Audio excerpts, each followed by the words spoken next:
MPP omo erase omo kono na sesia no obi e kwa pro omo de ne friend no polls bebre na aba we are delegator by this time you ready December aka 60 days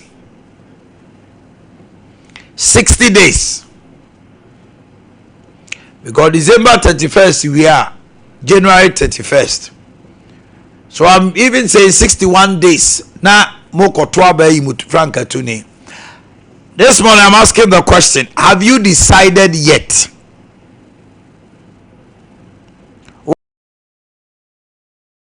Samre we o to be bi unya nhunu de obeto ama no ene asamabo dia be niema ba ko mienu na wo hwa anu nti wujidi se candidate we na moto abarma na ebeboa ana wo de o kasha de o ma de modro se kutu se bambeto ama no o fa ho se party building o se de yo opede de kuku dro timi kana dwene opede omo se o yaton no ba omia opede o office o de oska opede office we de onimde waye we o ye party ban na wo to aba ni bia enti wa dwene mu de pa na odi gina so ato aba na aba no so to office e be boa mo party no. Because the NDC the omo buy no omo come adwene pose omo di 8 years o. Esi omo adwene 2028 no mu obi amudi ni ko gina e wom say NDC di ni pa foforo na be ba de. Den so be gina adwuma so a omo pali jo mama memu yi be ye. Na no omo timi agina so a say Ghana force o. Elam de jo mama ye yinti no. E be say NDC to aso. And our parijo mama where do the area contrast the plan or buy the no. The homes are NDC need and said that in it also go the lies so. Another be on 12 Jumedian so mount fear 9. Now you cannot the Juma so near at one so. And about me out by fear 9. Who say now umoha. But maybe at this time around, you ever consider. And I said, David. Send the MPP before be here near my bismarck no there. About me, I am pel now come home, Cotanche. A Kennedy, one a quine. Why you be pay? What's you was over Numa or Benny Champon or Numa or Scar? Be a bit my be. I do you made the education. So the best is Sagana. O my own to me to tell you, Mumbani, I did it.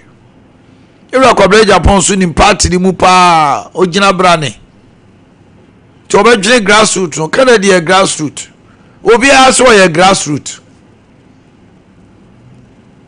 enti na wo koto aba o ye MPP ba mapa o ye delegate ye de ayi ade na ye de say omkom no ye de bi be say omkom ama ye ba Ashanti regional obekọ a boys tina about Twaba coordinators nominate one wine.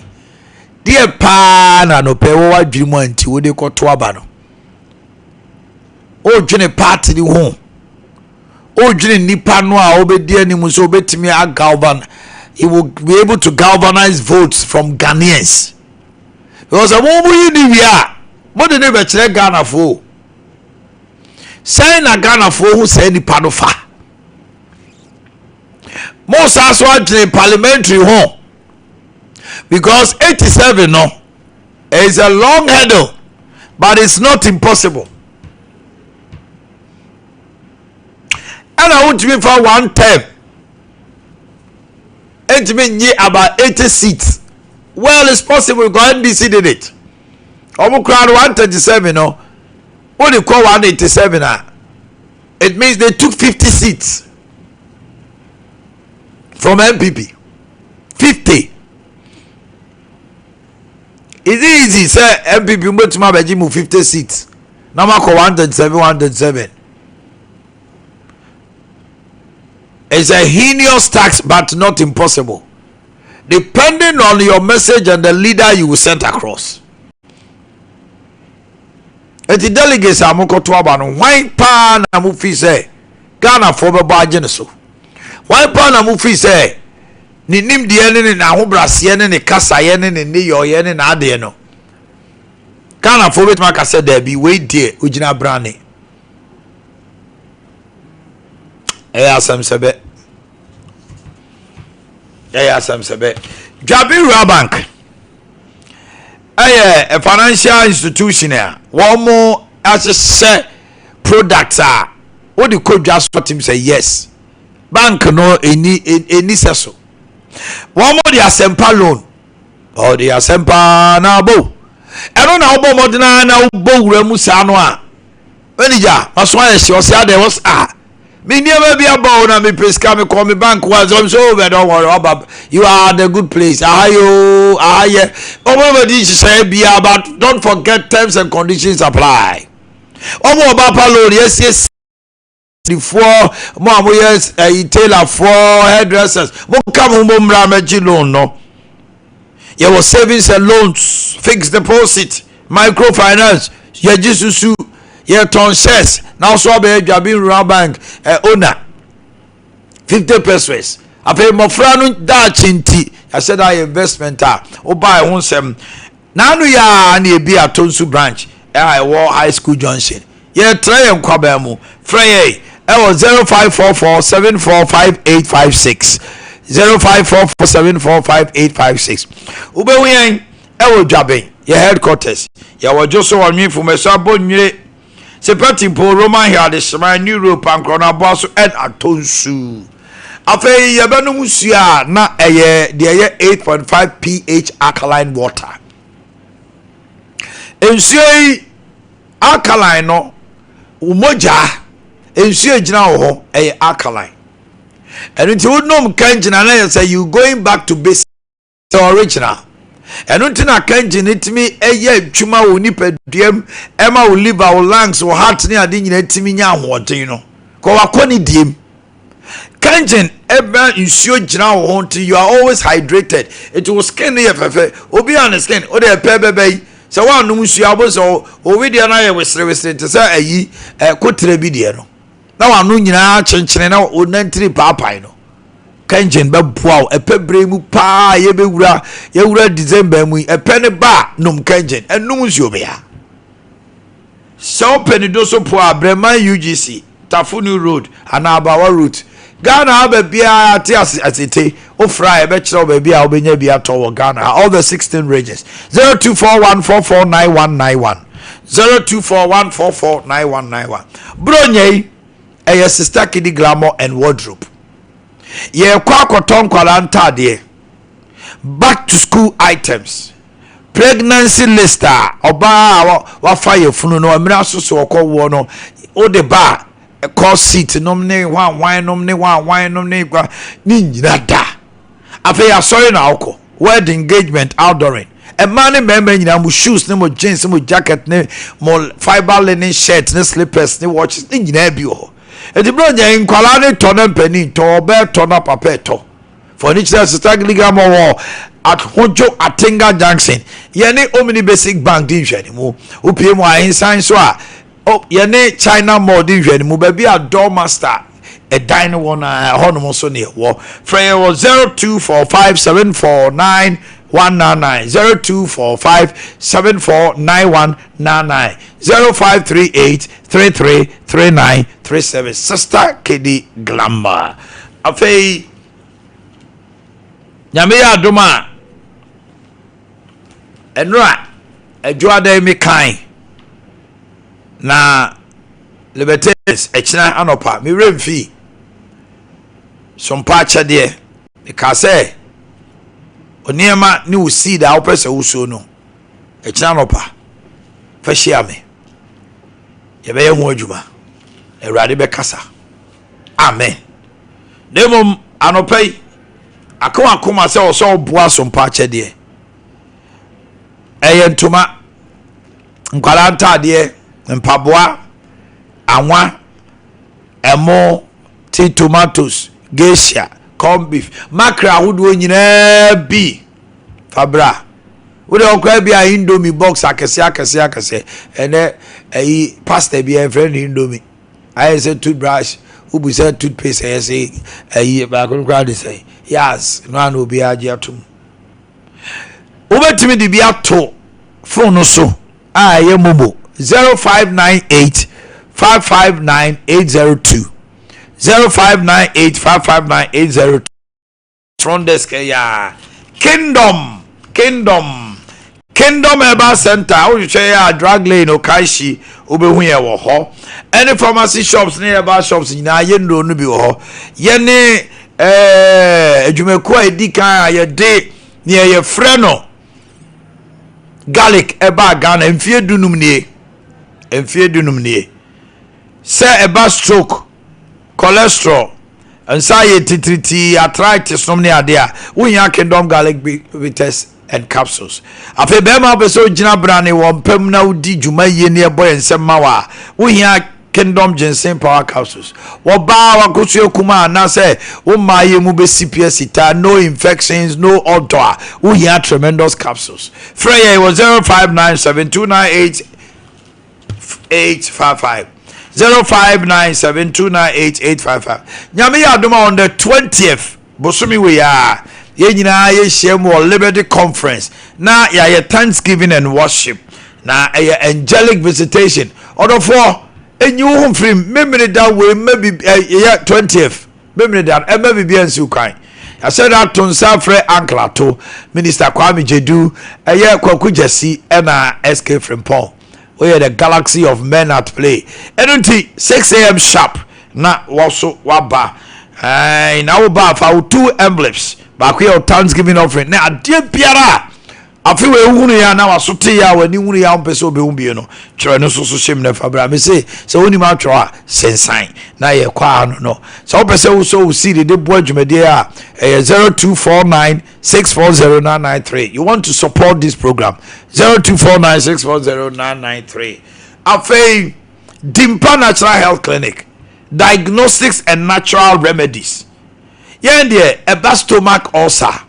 so we yema kawache utimi say wo honoma obi honoma ni stomach ulcer timi so ni kidney no say etimi so ne bo ano ebi honoma ni tuni mu ye ne ya chese ulcer no nya de ketwa na H pylori say nam ni nipadua ma aduane to ne yema no okam wo say obi atunadu obi anto wadu ay ulcer heart related challenges wakuma about palpitation wo yenya angina heart pains wo dia ne say Dimpa Natural Health Clinic afei awo wansema ye den wa ware afemfie mienu da bi me enfra oboni abra Dimpa wo afei yoba wo so nte atenka bia se be ma so mu tim kaja be ma nso so ase wo koya no agem libido issues. Now, almost started lab and scan January 2026. It took Dimpa Natural Clinic. Ubetima kwaye lab. Doctor Tro a prescription biama. Ubetima kwaye scan. Ya shisem fidie nyem fidie. Your current location a second floor Wallace Towers de Chemso. Second floor Wallace Towers de Chemso. A hona newo. Na a free 4 January Dimpa building Kumasi Kenya ase brofodu otra Bosore junction na billboard no si ho a free 4 January e ho na ebe wo tiemi yo a free 4 January Dimpa building no Kumasi Kenya ase brofodu otra Bosore junction na bosa billboard kase ye number ni ense sign 0245 118434 0245 118434 and 0246 744 744 Dimpa Natural Health Clinic building no any church no 0246 744 744 and 0245 118434 ya toothpaste need toothbrush share Emma and Kama onum obu onuma okasagu so ana ope baabi afa halitosis nya de pe good nipa ni mo ase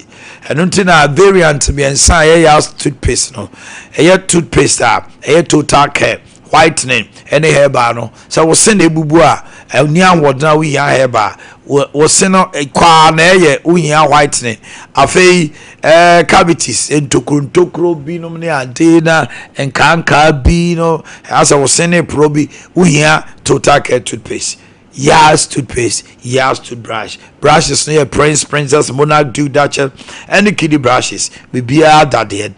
But modern, buy a senior HTTD, Yas toothpaste, Yas toothbrush. After time, herbal mixture. A bass of malaria, and then I call Wunuma Drunenko, Neko, Naba, Neko, Debbie. Abra TIME. Kenoga Clinic, Ewo, Omo herbal mixture. Ahotutuo na atiegu so honam timi ya ya edume bi out aduane wa bomba komienu osemamen always appetite time herbal mixture afei ya trase ehu se mema bi timi nyunso ye mema bi timi mo adwuma won paso ne general well-being aseda bia onyare so onte apo no fe wo hia time HH mixture capsules so wo nya droi bia obedi adanse se wo e be ma wasi psita for 0244 4417 0244 417 669 0244 417 669 TMO edrume bia onipa ohonam timi dodo edrume bia wo asempane bi wo nantini asempane bi wo nankokom sa nerve na efri wo nantini fifa wo wanantua de koka wo spine no ase honom no ye wo pa achi no ye friend of sciatic nerve na numu ne nya yare ye friend of sciatica obo e ba se ya no de ayi ene ma twitwi so ointment ahodo twitwi so na tonica dabi be ba ointment no ye ne dan a enya adwuma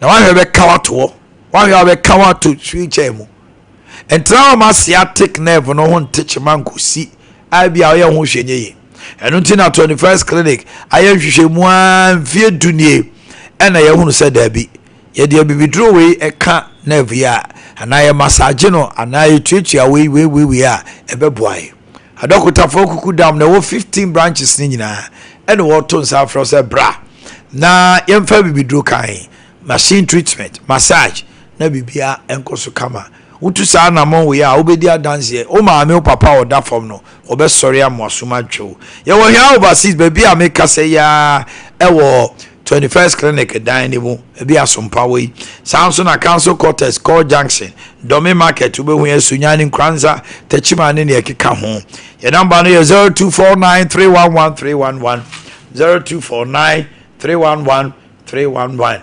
ana 0540311311 na bibia ede akoso kama e bi adwafo na o ma charge no adwafo bo afu won se si abro pa abro ne adia ene srem na saka me hu ye nkes aba fomo a enka o man Ghana fo ne ani beje akuafo na dwa wo de yenti ase masa yo NDC ni a wo he me mesro ya kanya me adwena kire munya agoro na ediwa me am be kuani ne mado manya 20 bars wo mama wo say yendi aduane busy 2 bars ni pa 20 ntimi di 2 years sisi busy ni 10 million yenya obi na wato yenti ase masa yenya obi aboni o we fo no ye wa no yenya obi aboni o to mama ya na edu ba ye yempa ho ase ya like yempa problem yare woni asembia anche kura anche wo de man fa jano ha ze market busy nko a wo de mu hade ade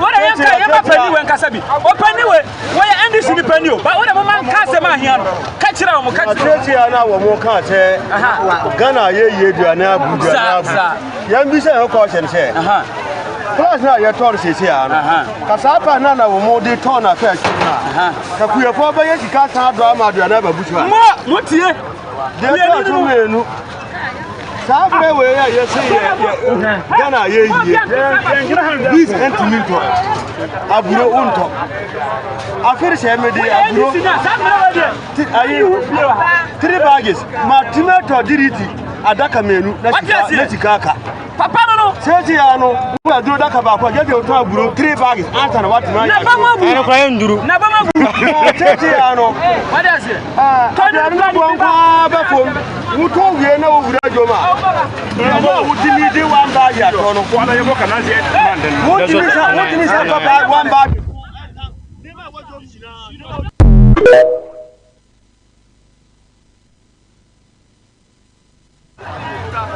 yo NDC ni awo he me mesro ntra ho na tie video ya ka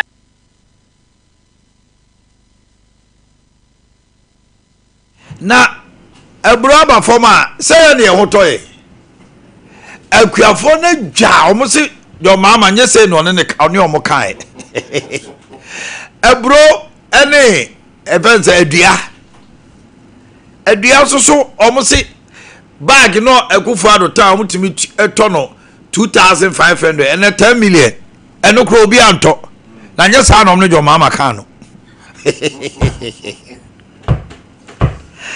ele asawa ba o yo sabe obeja fo atrase omo makwaba na bibia daddy alope mu fanche me na me no every last week Wednesday na nyame kwa na e madoma mtimi kasa o whether no I started age sisa and my voice is gradually becoming hoarse and Bible no so nyai and so Bible yen na adwin si eja hotel any asem na aba okay honorable Andrews Bedi akwaba now pom to say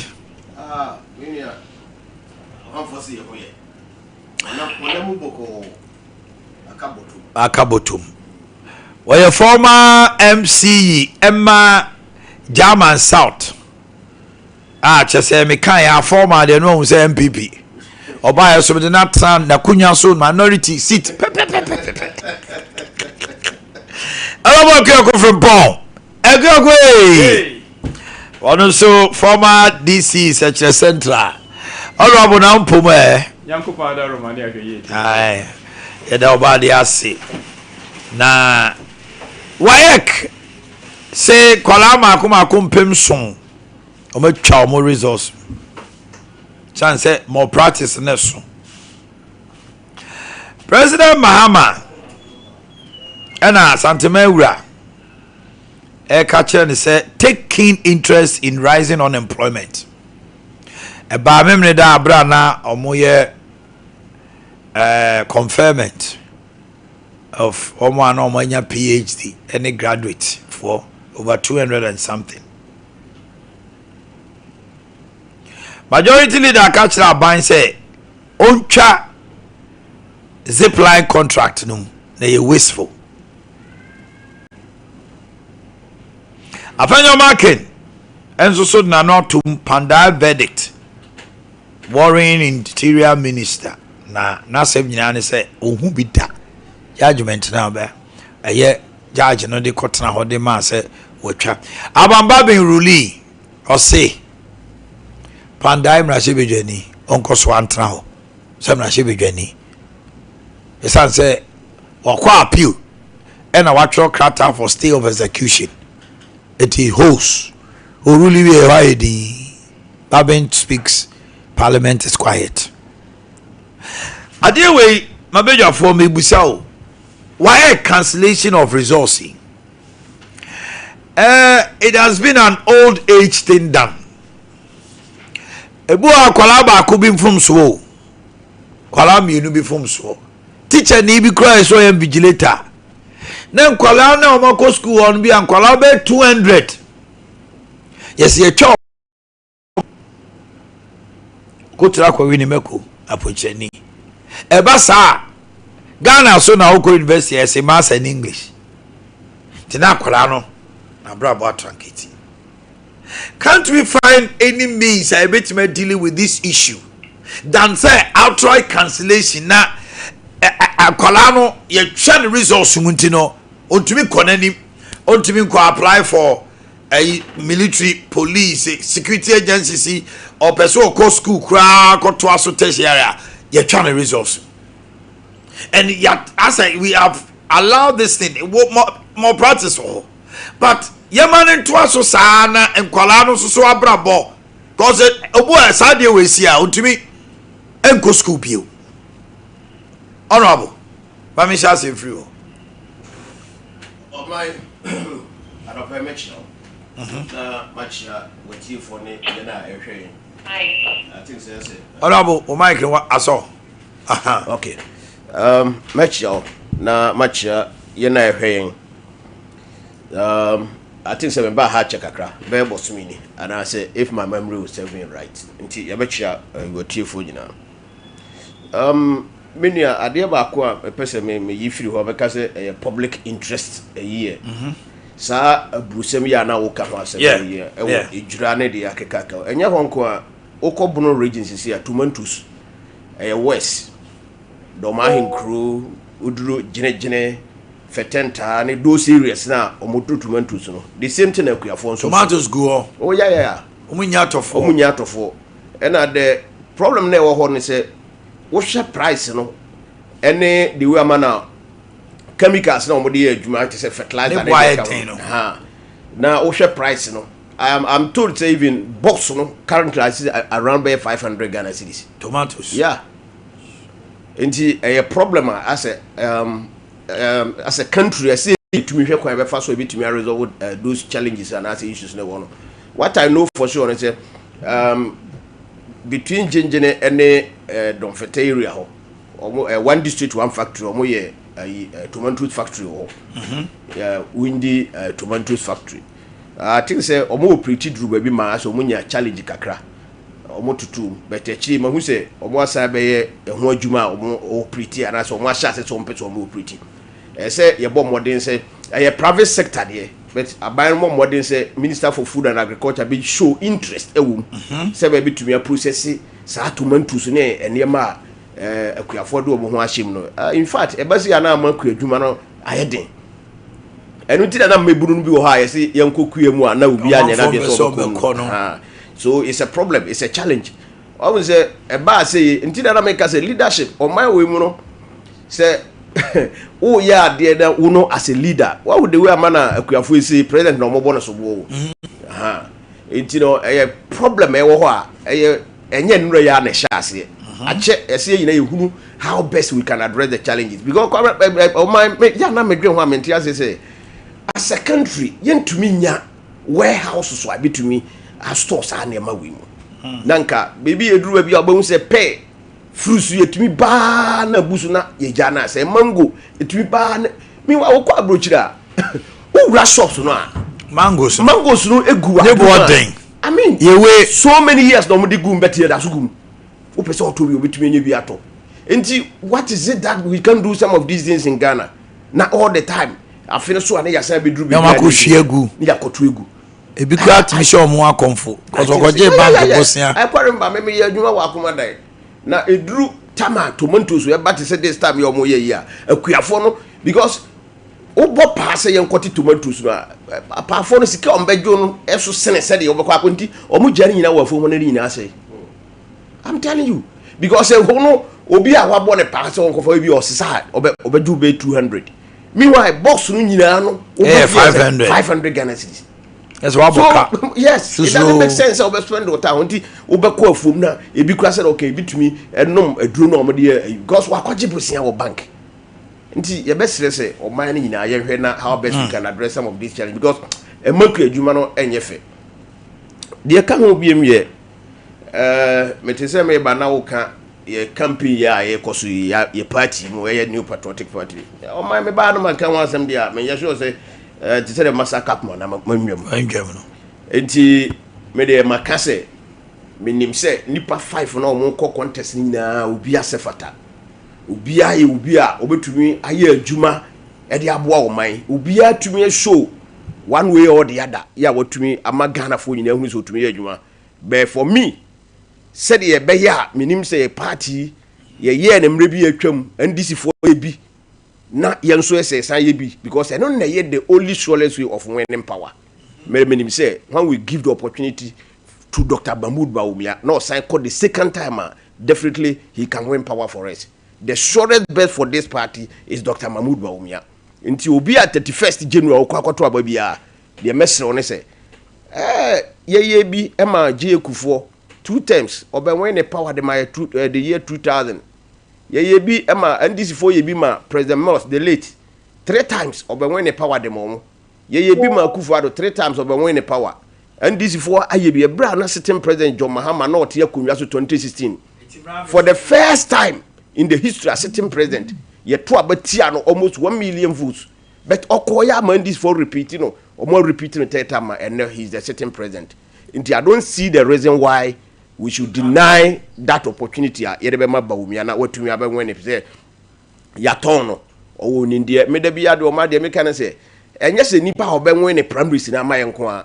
One winning primaries now, one winning even the general elections. How the person can manage the country? Why we first will be to me a nipa boom? You think he has it? I tell you, menena interactive be menena move. Minim said he will sit here. Now the passion for this country. And I think say when we give him that opportunity, Ghana for be who mobile.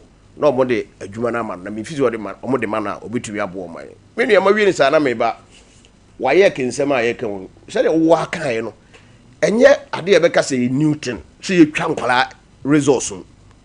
ABS but say will be say you know. You be cause why yes Ade we are. Na da ben and the between see no quite.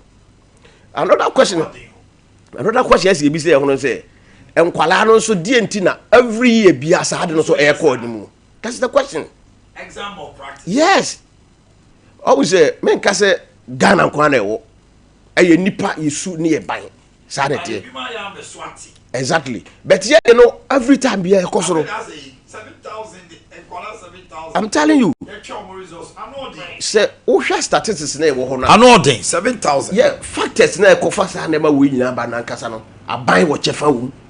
Achechefo wo chefa wo. Parents wo chefa wo. And Kwala no so wo chefa wo. All stakeholders. Free say enra ade wo ma me topic me ne achechefo bebre akasa.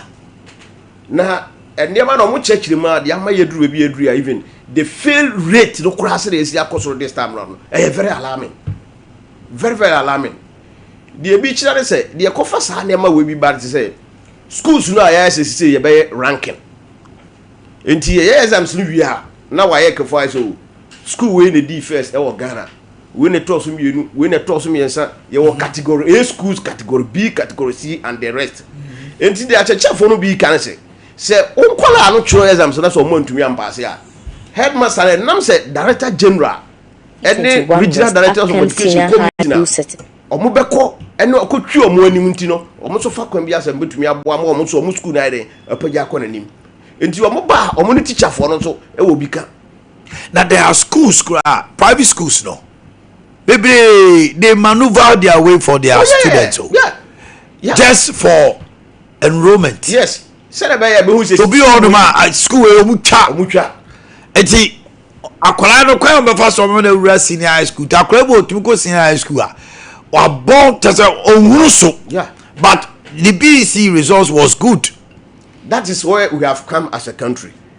Enti ye nyina see hu say because enkwala na wa mo kwan ya mo bo the efe na apol ne de ka ho say apol so bi ni mo. Yeah, ne yakope training college and nursing school there asade amano okọ nursing school na de na okusua o wa hwe yi a sa teacher ni na wo yes ade no o ba be wo pa na yakun o ba be ma wa duru a want to read instructions na wo ho yi kra na de amount na end your life enti ye nyina chechirefo parents media me nim class yes sisi kra parents bi e wo platform so amo form ya o mo gigi sika wo ho abra SSC amo kwa kwotwero na ye dia ma chechirefo se be betumi a kire nkola no enti kwan bebre omo ko school a de tere se o de ya shiri tim se eduru final exams na obenya emwa enti ade ese osua na onyere ne ho enu nyina ye factors ni bia ama ye duru bi ye duru enti me feel se ye kwa enimi hwe alarm rate America wan se mi hwe statistics e bad no ye enra nkwala o mo tro exams here o mo results by CCI SSC 131,097 students 30% fail English language. 30%. Yes, fail English language. Ever alarming. 220,008 students failed core mathematics. 200. Yeah, 220,000. Core maths, yes, failing. Representing 50.254. That's why you'll be out. Until we know, there is no way because Nippon of motor exams around 400,000. And we are talking about 22,000. That's half of this population. Yes, they cannot have failing maths. And 1/3 failing English. Now they can't cry social studies. Oh, mean social. Now social. They say social go school. Arab there the sad yes. Yes, when you be Greek. Yes, when you be Aquania no social. Social no Greek. I say a daily activities here. And also they say 196,727 students. Wasi representing 44% failed social studies. Enti ekamia ye say enkola na omo throw exams na anu ya omo results abasisi more than half of them cannot enter any tertiary institution in this country. Can you imagine? More than half. Enti dia na dia duro bi yeduri dia na si ye. I think say ese waye kene aban eya hwehwemu say what has accounted for this? Na yentumi solution. And what is going on? Yes. Immediately. Not your interest in your chum no. Debi. Enti binim say aban wo policy wo almost say stress free. Onkola aboko tertiary education omo first year academic user fees ya buy between amomo. So this year ya onkola aboko say na say next year ombeko school no about 200 and something thousand they cannot have access to the tertiary education. Alarming. And I think so almost in so many years this is the worst. What has accounted for this?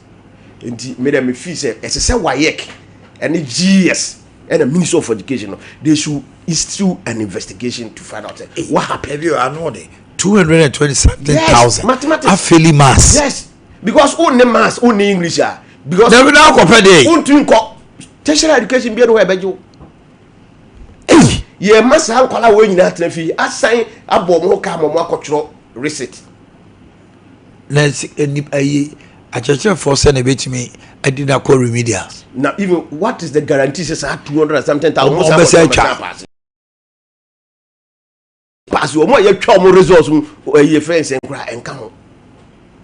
And this is the country we are building for ourselves. Because we are seeing the future of this country. Youth, youth, because most of them they cannot control education. Yes. Juma so na kua juma so na ewo ho a okoye kua juma no so a so a ye nipa mo montui. So why do you expect these people to be? It resonate with Santamera somehow catch up man penny say unemployment develop keen interest in unemployment. Exactly. Ma woni nkum pa na is a time bomb. Enti enne de member unemployment de na o ka ho asem. Menua Oman dabia me kasa yem politicians and say you're very careful. E beduru bi until ya na nkofo kasa o politicians na the same thing. Me I don't believe in that.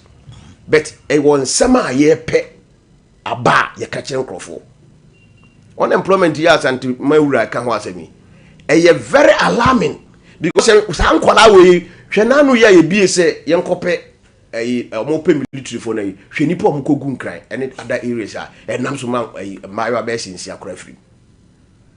Because alternative be any ho. Then it will bring us to the question say abaya yeto abama na ebra na omo ye campaign they promise us jobs. I'm telling you say most of the youth one say ye wo man no obi anim say enka abaya mabunu empekora mabunu pepa na nka ye MPP. But at the last elections most of the youth followed NDC. Two factors. One, they were promised jobs. Two, yes, my bet. I buy no digital into be ye free. Into a mamma Bruno. Now, Mufi say, or no, could try the bird. No one any sika now buy some 10% no. Or Mubufui. So they bought into the narrative say, I buy will see about be ye free. Forgetting say, and also affect a revenue base. When the government is able to generate revenue, now what to me, I said, obey to me, employment aba. because you discourage people call other social sectors of the economy not to be creating jobs. But people didn't look at it that way. Juicy promises. Then we promise them 133. So 24-hour economy. A juma ba ko ye be fa nipa miensa. Enti na mbebrundo o wie school a wotifi a onyanya adwuma mie no na se bi anka no pa wei ye ko afija sechere. This assembly omo ho sesi omo ko 8 o'clock no e bo be se 2 na omo apon. Then another set will come. Omo be pon be 7. Another set will come. No omo so omo ko so ntini pa miensa the same job. And you're promising for. But the question we are asking ourselves is, where is the job? 133 never. Because offshore budget here, year 2025, year presented 2026 year, it doesn't give hope to the people who say, "Oh, me it is not there." Because 24 economy, no, Nipana or Dano, no, catch and say they will need not less than $4 billion to implement 24-hour economy. Meanwhile, abandoning your budget, yes, Busitano, abandoning your budget here, or 100 million at the moment. So, right from the word go, brother, you are not interested in the policy here. Your flagship program to create jobs for the youth. You are not interested. Baby, I'm able to create jobs to be a women's bank. I promise you, say, you be mama in your bank. The first budget in 2025, we gave them only 51 million Ghana cedis. Ya ni enim say threshold where you to me establish a bank e Ghana no 400 million. Almost save grant preparation. Now no budget you about present here no e be there the pay face even that 51 million no has never been released. So currently we are presented 2026 budget and we've put in the 400 million. First one now e release it. So what is the guarantee that they release it for the establishment and of the bank? Canada already. The revenue now make we couldn't meet our revenue. We couldn't meet it until you cut a lot because a bit is a Jumawura Sika promise you mono asset a budget here present tonight 30% has not been released, and that is where we are going to create jobs for the people. And the areas now yes able to create jobs. And the amount a mabunu no money juma any biano a buy no any and to me uncle hoye a buy na because the interest and then some kind of opposition no that's not what we are implementing until we yes a man for lose confidence in government and governance structure of our country and I am a dangerous because unemployment you know a security threat. That's it. A security threat. Say mebru no nya because Bible class the devil finds work for the idle hand. That's right. And this mebru no nya adwuma nya the ombeya na say the social vices ene mo mbewuram enti so asema okay no menene ya adwen papa say omampani manani nko ho na 24-hour economy na ye the flagship program ye den when elections no we should make sure we implement the 24-hour economy to create jobs for the people, for the youth to know say they are also part of the system. Yay, you have the floor. Yo, my first akonya is na machia Sompa atiefo ne ahwefo nyina enkanka wono mutie no mo hwe free isuja kwa ma be poso ne trust ne nyina omunu yeko kuma wa msia me omusi ekwe msia ekwe why yeni kan free nkwara no resources. That's right. Ghana ni bia manenya no nwa resource ya abai. If we said baby atwemu no na ase nipa hunu enipa te den so I said ye hunhuni en said ye yente no ebi no wo kan no say nkwara akwakoy exams ye te say nkwara ni bi twetwe sika e de ma invigilator said ye be ya invigilator so do be mo kwan no mati ma wie mo mati ma wie mu afi ni enti ya resource na yesa no e kire ankanka ni e koso school mu ene nkwara no omomodin mo because invigilation no omo emiem okay omo are strict obia omo tighten security. Yes, omo tighten because last year nsem aye course on ne do so bebre ne bebre so e bo waikefo so bo say omo adwuma ye nso ani omo aye hwan no ba bebre course nti afi na fe so say change of government so buy no e no ba bebre aba hairs no bebre adwene yom say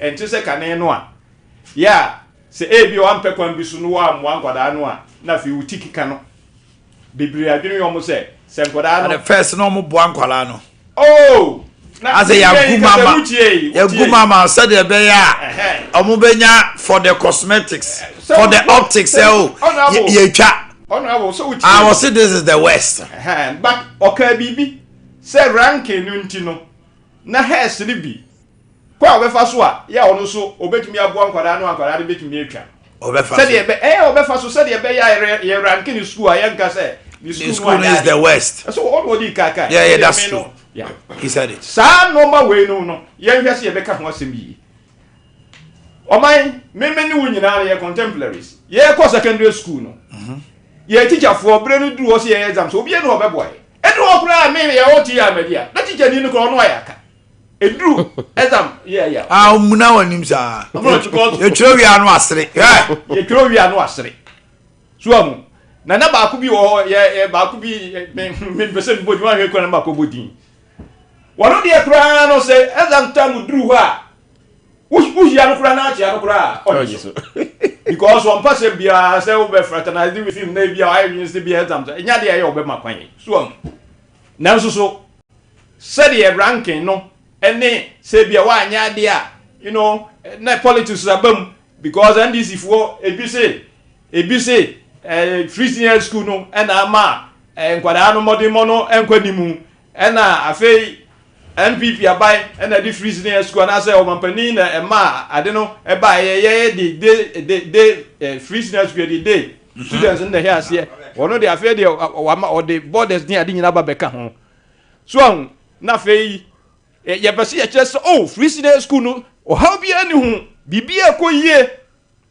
enti kwa bia be fa so a ya obi a be hu so free senior school no asem bia ni hu no etese ye let's produce good results sa na results no enko yie enti ano so no politics e ba mu no no so amwa na ni nyina no ya nhwe ni ya na ne esese ye fa ho no ya nya emwa yen because enkwara no se ya momo nsua ne esese o musua na o momodin na o modin mo na ankwa nimu a no kwasem nie yen ya nkasa o ma no ne yese no ebeto brebie no akwara no university kura na obewi a o ntimi mfa nye fe na fe beto brebie no ya nhwe yiye kura mpu no a ye wase exam na ya sabe nkwara no omo kwa amanoni a omo de koto aso no beto brebie kura omo de kwa yen recognize na fe akwa ye nsem bebre enti no going forward no ni esase ye ne se ampa se edoma bia enko yiye wo nkwada no ade suom ene omo ade kiremu no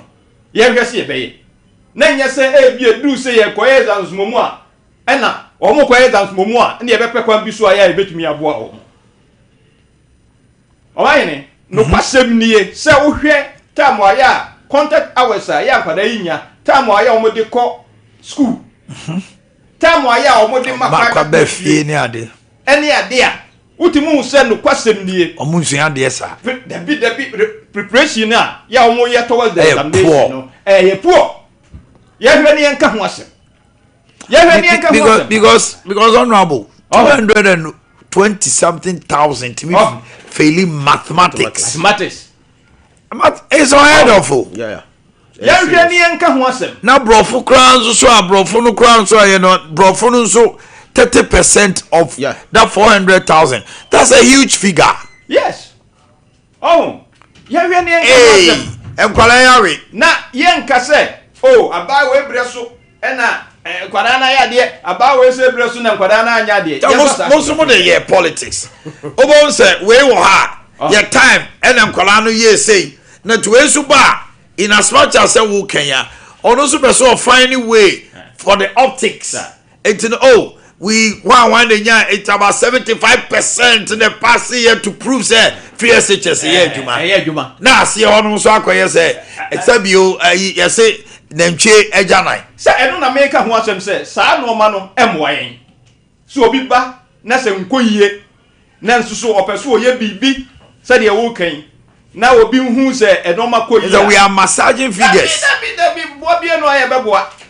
Oh, ni ya hwe han na obi ti ho ye nim se content that we say go ye godai me pension a baby are making. I feel no prempe. O call ye last term we. Omo call last term we. Omo the belly 6 weeks.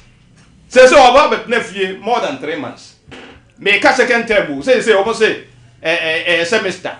First term. Second of all, call ye barely 6 weeks. Obedi 3 months of ye. Of ye 6 weeks. Now I am going to normally prepare for exams. So I never did a teacher for no bachelor. So I tell you, tell no more when you never see a penny I can once a month because you had this not for 3 years national. That's what I know about 2 exams. Now, what I preparation employee. Now, parents no will be also percent about the airborne homoding. Na fei abaya ya also celebrate so edness ankwada ekotra exams wonso pese nkwada no nya de no obi ahu so abaya no ba ye no nkwada na ya de sa no ma wenu mi na migi se nya de ya beboa yen emwa yen as oman nkwada no so no emwa wo mo enti oman de me kan se ye nhwe kwa befa so a ya de kire ani adesua no ebeye yie na so bo de why kidi ntimi mfa so bo mo wo because wo mo de omo ye ne se akwada no ene ye hwe se obetwiro de so hwe otwiro so hwe ni wi ade otwire ye no ene ye marke omukura wa yekefo so onim se ye teacher fo ye ne marke exam so no enye wa yekefo no de omu contract teacher fo ye teacher fo mu kira de wo secondary school ne marke teacher fo no mu kira kwada na de no mo na marke de papers no na de akwada no ne modi mo obo eno ade de hwe ho ma no enti se sia no de abba no kire sampa ne no ma no bretintin nyina no man koyi nti afa na se ya gi atomu a yenyu ntum ne ehu ko befa so a ya sa wo ha we se betu ye free na nkwada na ade sua ene wo ba de kire ne nso hwe no a ya mo koye de free mobile de me medical kafa ho okay yan call employment asantemera yes eno de Omanhene how because minu yi kasa no o ka bibi se emrante ye won to aba man se MPP before se mo anhwe yie na de nti aye a elections mu lusu ye no ya mu lusu poto no mo anhwe na mo anka ho asem yie na dede ya stela wo mo dodo ho because de di kai pa ya ma mu lusu elections no sabi economic situation says that sikasem aye a ankoyie de to so mienu kata hyehyɛ ne proye se munnimu a mo hwɛ saa de yie na mo anhwɛ yie na se saa no ma we mu do ho na obi a ya the e-switch ye kokɔhwɛ ye sika kane 85 billion ene da so ne ho tie na meka tie allegedly kura no a yes ye kokɔhwɛ ye no allegedly allegation ye yankomu enkonkohwe no na se saa na tie de a mo bet na opposition na chepa because I say na man for say eze enema yi pie na ma omo gwa ya yehi mo ho ya yehi propaganda wo de tie wo de obet na ha obeka say propaganda afei yanko buffer stuff na yanko hwe na ye course wo ho ni die nipa no ni nyina wo so allegation so ati ase allegation na mpampa nipa ba ko okokotna ho se mfie nwodwimpo na okotna ho a mfie 9 hwe japadia ya wo ye hotels osisi ye Legon East Legon ya ototo ye ne ade nyina no sampampa wantimi ankyerem na bonu se sika no wi aye baba so sika no wi aye ene wo de yes ade no a mo wo problem pa na youth no ebeye din se abaya ye ti se ye ombedi mu achi national services nsem aye course wo ho no eno se ye hwehwemu nti ampa no ebomo a ubehu se beye din pa amamo se manfo beto aba mamo enye no nko a ye beto aba de mo kan se covid-19 ni ade ene World Bank report ye ba ye say covid-19 no ade mo kan nya enye no ade o ha ba yo na mo economic mismanagement ene kanoforiata ya mo campaign amu ye munyina mo kan nyina campaign amu promise ya amu ye mo kan nyina second oforiata de wa ha mo pa because onu no amwa ama o man sika se mo anya de anko yi ene ye to aba wieye wakwakope baby atna wo senso so anka ye to aba na MPP win ya kanoforiata so yare kra bigiri senko beba Ghana so sa no ma we nyina mo nka ho asem se ne be ya sa manfo be hu mo mobo na se ya 2028 ne ye beto kakra mama na mo nya se win ni o Ya beto kakra mamu, ya beto kakra mamu. Na mo nya de mo keka no. We ni de na no mo nipa ba ko ya wo dum ya fra parliament e ben bishop ho. So pa da ko. Na no ka kire me se ne wo tie me a. Wo mo frɛ no speaker. Because I want a parliament. I do parliament you. What's a party? One of the Wapajan inside the year 2028. The Wapajan said, no, Tiamia. They all can make repeat. Some MPP Beba power day on the union. No more maybe at the year 2032. And I'm being movie. But any day, some can be done with the children because we'll be a year all cup boxing. Next one, man in South say, boxing, ya me quay. Me a minute to make him go there. Then we hear so could you not ring the Mokra. It's no dear, Mobaka baby. Now, party, say.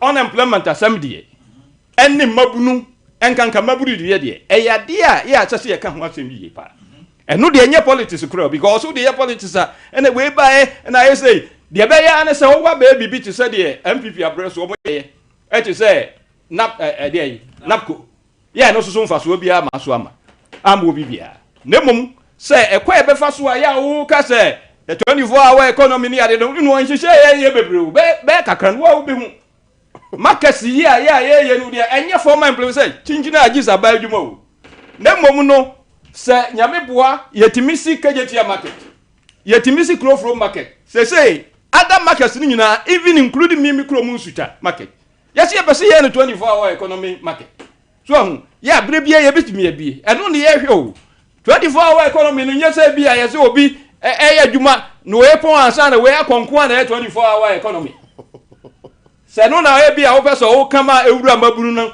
etirimu a enya sa na tie 24-hour economy no e won krobata bebre.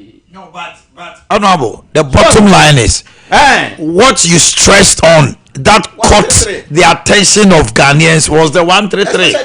When you said that virtually even all government institutions plus businesses, private industries and other things, the government will empower them. Electricity, they will give them rebates, they'll give them tax incentives to give them the opportunity to employ more, where there will be a shift system. And only at the Ghana for Mebunu Bebre, the Omani course. Exactly. I'm told, yes, DVLA, and crime, baby, but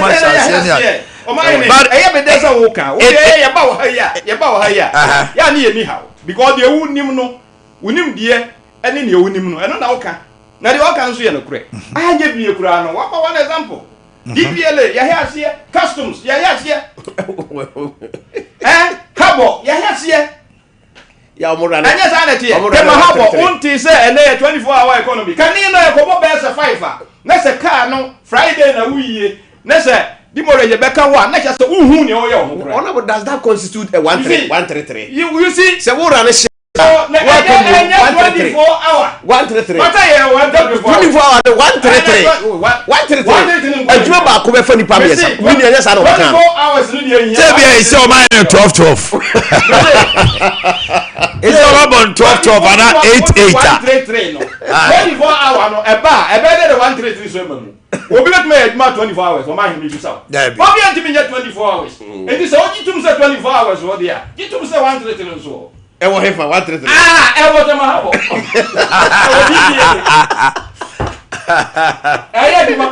I think I crack granny. I can now survey you. You what? Yes, $4 billion no idea, and $4 billion no you will be a cashier. And you know, obey ye. Understood. I like that. I like the simplicity. And so the air can near Biano. Honorable, after 2026, our penny your mama promised that in the next 24 months, which is 2026-27, the whole Ghana will be a construction site. So I am looking up to it, say it will bring and create jobs. Because that 24 months me now I take consolation in as much as gold board can once say we have almost $9 billion available for construction.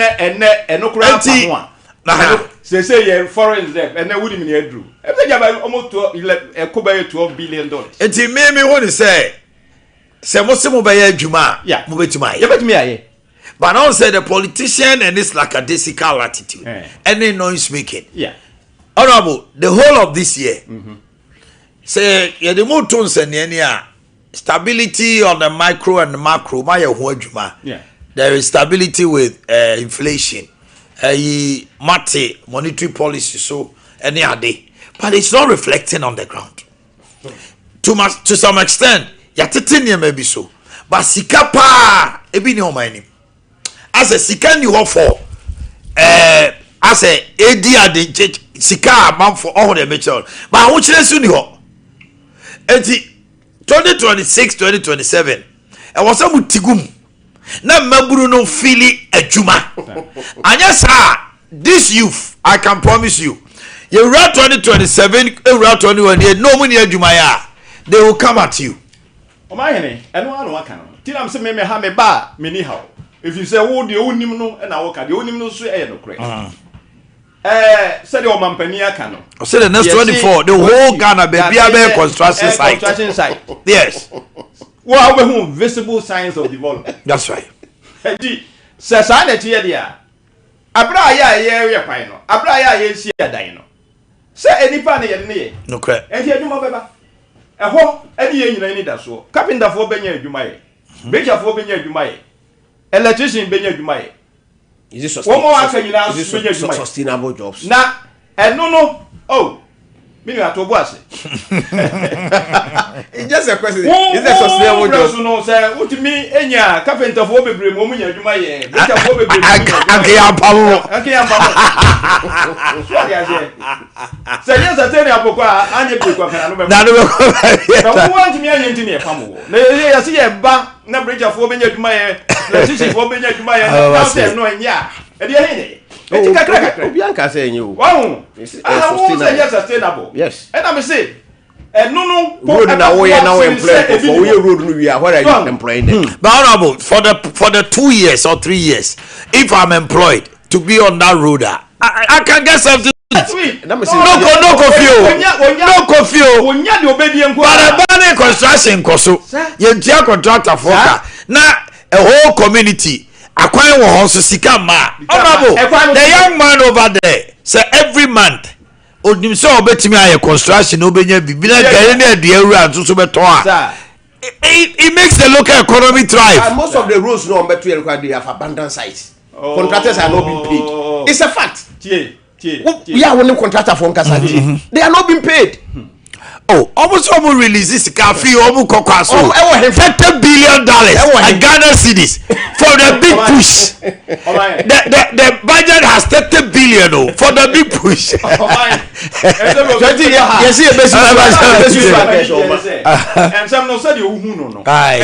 That's right. Yeah, why you got this in a baby? And they no credit. MPP are buying why you got this. Yeah. What by you to us?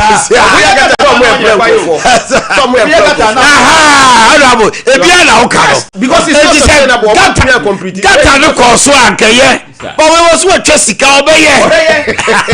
What is it? Mahama yeah. Yeah, but now you know back when I want the net pa. Yeah. Asempa. You did. Yet you say we got now we are kwayo. Enti no because o twa kokoko a na won si dai. Okay.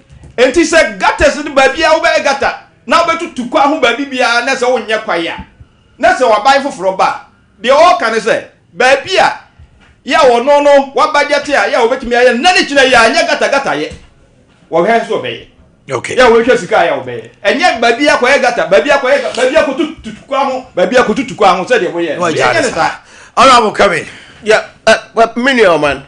You see, me tena ayi ofidie so ana se baby abeko bi ade me ye ne se obi a wafa o man sika ana se wafa kwa money so am o man sika. Me I'm not prepared to defend those people because obi a is accountable to his actions and inactions. That's right. And he say obi a fair but ye can asem na ye can in such a way say what was the attorney general current attorney general enu bia na honorable ayen hard up yi the omo ya ne say yen tuntum se nipa simasi wa yesi without providing the evidence and the court without the court to say what pronounce say nipa wa differ another but ye the tuma the court of public opinion that person already know ye buanu for say wa differ.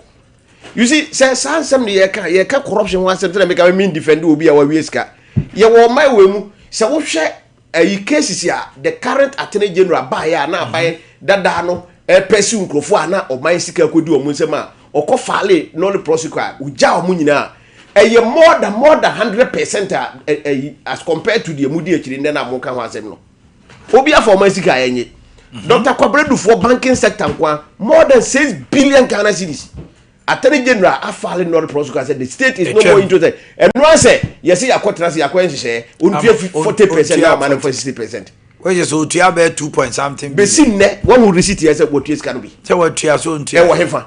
E krokro de John. E nada. Obi aboya ma your party aba power. Enti yemfa kwambia so na no honto no. That's what the attorney general did. But sansem we wo so won kan ho asem bi.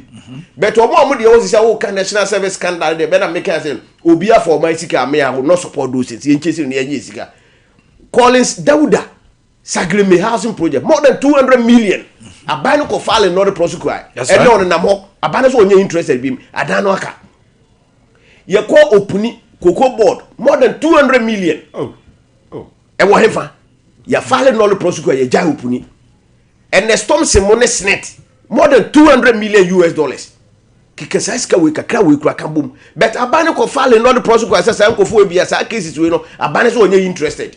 And ye ka corruption nipa omama omaya riska. But we nyina chino Ghana for mabru no hu we nyina bet omoto abama mo enti nya say corruption na nya corruption kwa na ma omoto abati MPP say dey wo kan e mabu no nya adwuma over the years na wa promise no 133 so ba enka wo original coordinating council na mo pon a awie bi ba na bi aba anajo e na ode na ni to so say obenya adwuma e because you said it categorically say we are going to create jobs e was our area na 133 obi obenya adwuma e. That's why they voted for you. Corruption in here. Benye ni pana ina no office say na we awoka watu abontinti na okoto abama. Jobs, employment. Until say national security you know. On 24-hour market you omoka ho asemi. Me raise a lot of issues about it, but who can say no, they don't listen. Most of the markets now o kan nyeba bia no mo qualify say yekoye sa market so e be white elephant. I'm telling you today. On am why adwuma we hey, you 2 year project or communities. We back community we na market yes aka wuram obi anko there was not enough consultation. Yes, even some of the assemblies will find it difficult to get land to do some of these things, but here they are 12 thing and ye bubu enti 24-hour market we musia but challenges wo why say abano address it challenges wo ubetumi akwa si market me pesa na bubu communities bidi obi ka say obi a ye bi ama no enu bi na asenso Boakye rezi expressway asenso Boakye the propaganda was too much. Propaganda. I mean, threw it off. I threw it into I wasn't expecting the finance minister of the person of his caliber to make. So who read asenso Boakye letter to the president now? The sense in it. Yes. Nyansapa no kanya. Ghana for say if they give the president the opportunity to even read it again now, he will give it a second thought. In it. But yeah, they are propaganda. It's embarrassing.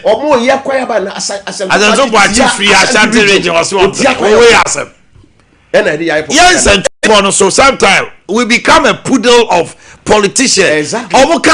We don't go into the merits.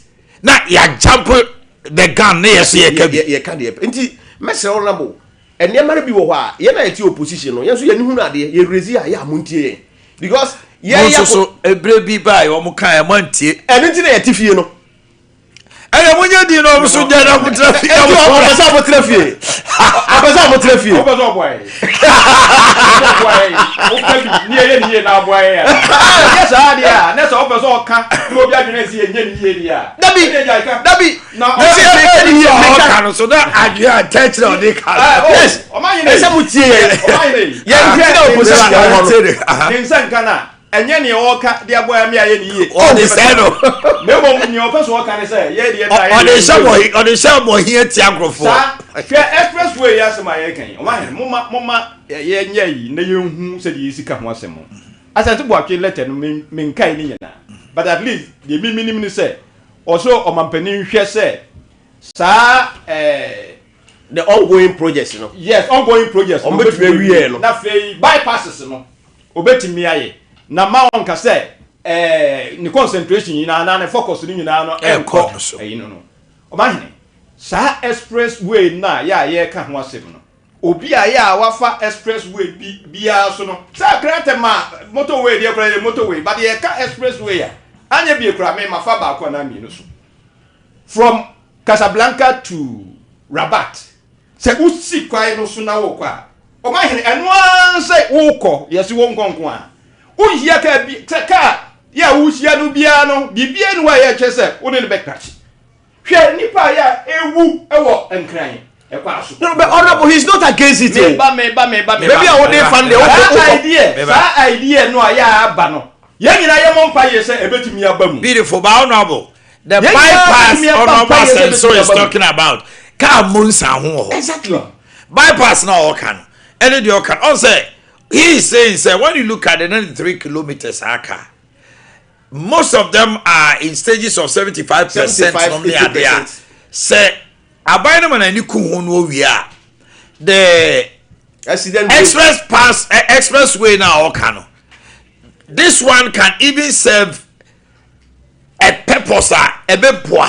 Express but say I'm saying near Jaigu, near consult. By the time I'll be you know, sa quine I'll be you know. Most expressways,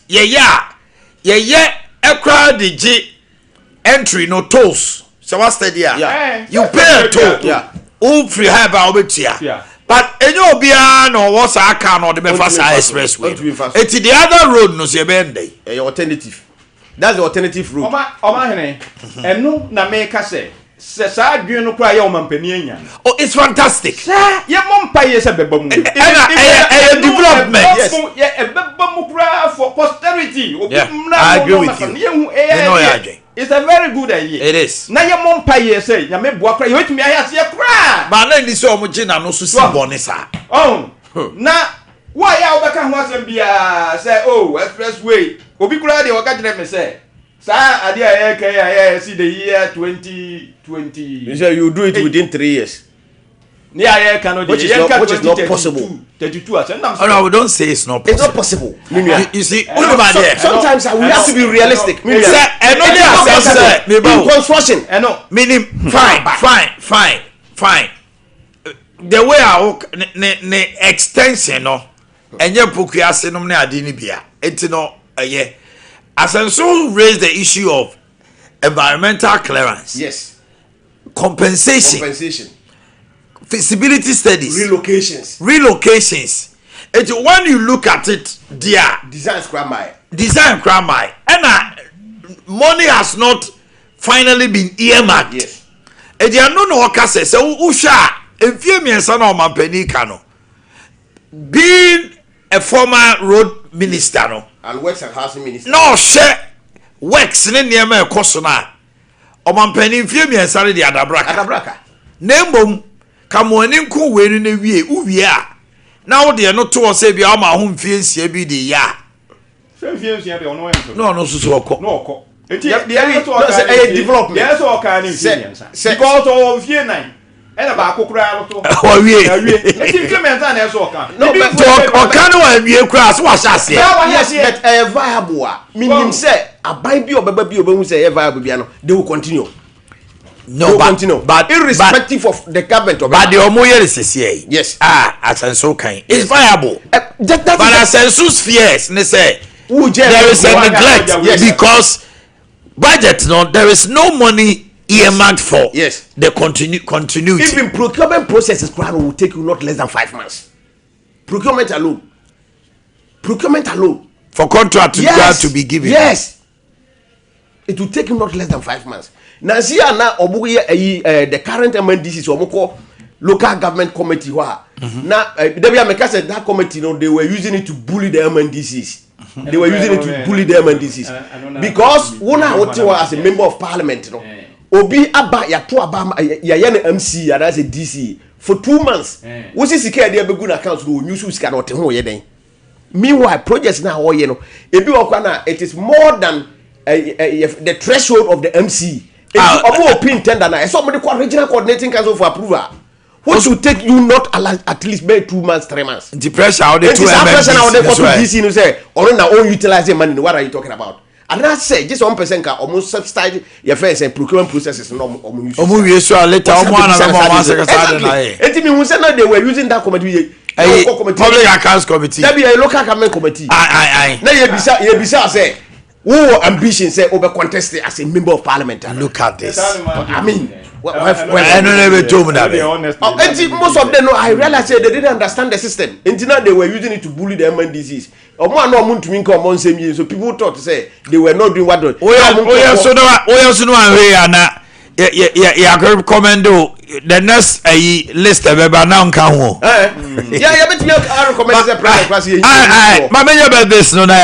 I think we had a wonderful discussion. Today happens to be the birthday of Dr. Boris Baidu, the Chief Executive Officer of Boris B Farms, producers of BBC, Boris B Chicken. Happy birthday, bro. Oh, okay. Hey, man. This is coming for the entire crew of Sompa TV morning show. Alaska Isham Jr. Opapani Isham Alasa, Ashanti Regional organizer of NDC. Was a Jubilee House.